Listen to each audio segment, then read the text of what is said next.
আসসালামু আলাইকুম, সবাই কেমন আছেন? আশা করি সবাই ভালো আছেন। আমি আজ গরু গোশত দিয়ে বিরিয়ানি রান্না করব। তো আমি এখন মাংসটা একটু কষাচ্ছি। পোলাও চাল দিয়ে দিব, একটু কষায় নিয়ে দিয়ে দিব।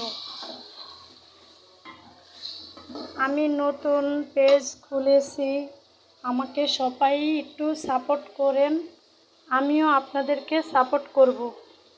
এখন চালগুলো দিয়ে দিলাম।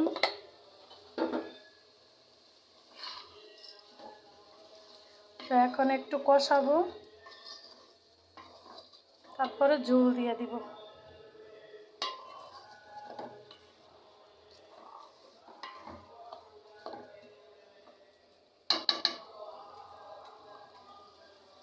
আমি এভাবেই রান্না করি। আমার রান্না